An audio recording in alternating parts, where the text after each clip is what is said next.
नमस्कार बहनों और भाइयों, प्यारे साथियों, बच्चों। ज्ञान सागर में आपका स्वागत है।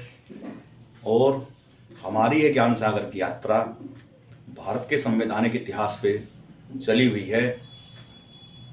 और अब हमारा आज का जो विषय है वो है 1858 की भारत सरकार शासन जो अधिनियम बना था उस पे।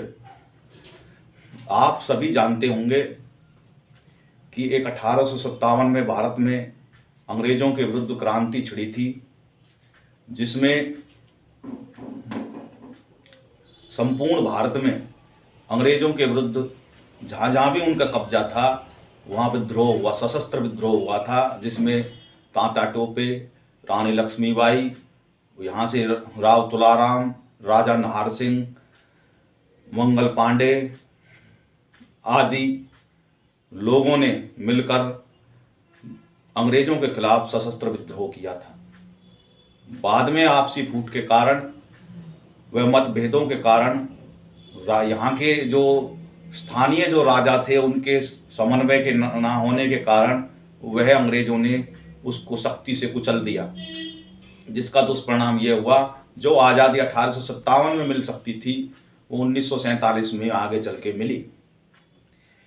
उसके बाद में अंग्रेजों की चूलें हिल गई थी और उन्होंने इंग्लैंड में बैठ के इस पे विस्तार से चर्चा करी और उन्होंने इसको दुरुस्त करने के लिए सबसे पहले तो जो ईस्ट इंडिया कंपनी थी उसको बर्खास्त कर दिया और वो शासन जो ईस्ट इंडिया कंपनी यहाँ चला रही थी उसकी जगह पे जो रानी विक्टोरिया उस समय पे क्वीन थी उनके अंडर में, उनके क्राउन जो है जो ताज के अंडर में ये भारत का शासन आ गया। और उन्होंने जो यहाँ governor general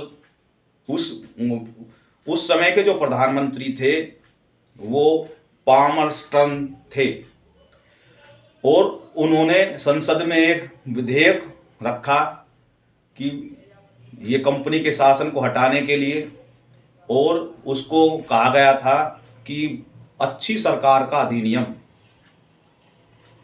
act for the best government of India के नाम से जो है ये एक्ट उन्होंने लाए थे, लेकिन दुर्भाग्य से ये उस समय पे वो पास नहीं हो चुका। उसके बाद वाली जो सरकार आई थी उन्होंने इसको पास किया और जो उस समय पे जो त्रुटियां रह गई थी उस शासन में उनको इसमें जो है ख़त्म किया। तो मैंने जैसे ही बताया था इस अधिनियम के बाद में 1858 में जो है शासन की बागडोर जो है क्राउन के अंडर में आ गई थी। क्वीन विक्टोरिया से सीधे जो है वो शासन भारत का उसमें आ गया और उन्होंने यहाँ गवर्नर जनरल की जो परिषद थी उसकी जगह पे यहाँ पे गवर्नर जनरल का पद खत्म कर दिया और वायसराय नाम से एक नया पद यहाँ बना दिया। वायसराय का मतलब होता था कि क्राउन का प्रतिनिधि। दूसरा, एक 15 सदस्य जो है भारत परिषद के नाम से एक और से एक सलाह देने के लिए और शासन को चलाने के लिए एक परिषद का गठन किया, जो भारत एक नया पद और बनाया, भारत सचिव, जो कैबिनेट वहाँ इंग्लैंड में कैबिनेट मंत्री के पद के बराबर होता था और वो उस परिषद का अध्यक्ष बना दिया गया। उसका काम था संसद में जो भी भारत में मालगुजारी आती है और यहाँ के जो लोगों के जीवन में जो भी कोई सुधार हो रहा है उसके विषय में संसद में जो है वो अपना प्रतिवेदन रखता था और उस पर चर्चा होती थी। ये काम उसको वहाँ पे सौंपा गया और यहाँ पे जो भारत में था जो जैसे चल रहा था उसमें सुधार लाने की यहाँ पे कोशिश करी गई।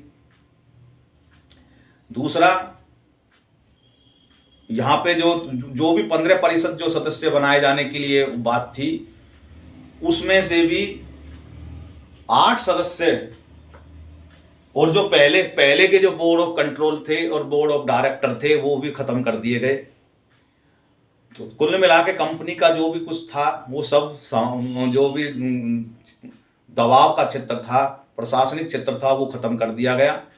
और इसमें से भी जो 15 सदस्य जो बोर्ड बने, 8 सदस्य तो सम्राट जो है वो नियुक्त करते थे, क्राउन नियुक्त करता था।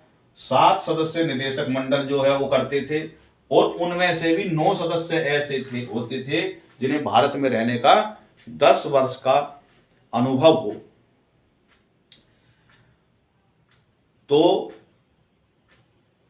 ये बातें इसमें जो है थी। कहने का मतलब है कि ये भारत का जो प्रशासन जो है सम्राट के सीधे हाथों में स्थानांतरित हो गया। और सम्राज्ञी ने राजकीय घोषणा के द्वारा ये जो करा कि भारत का संवैधानिक विकास के इतिहास में ये महत्वपूर्ण कदम है।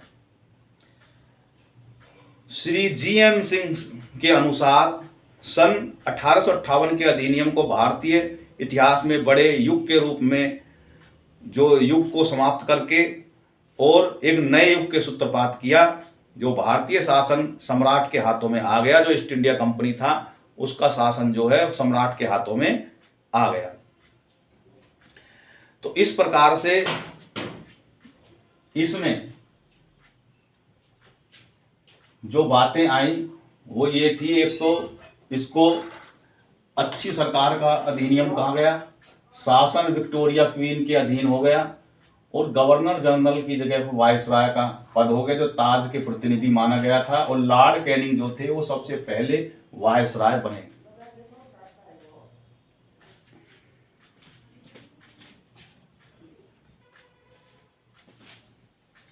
तो इस प्रकार से जो बोर्ड ऑफ कंट्रोल और बोर्ड ऑफ डायरेक्टर की जो द्वैध शासन था वो समाप्त हो गया।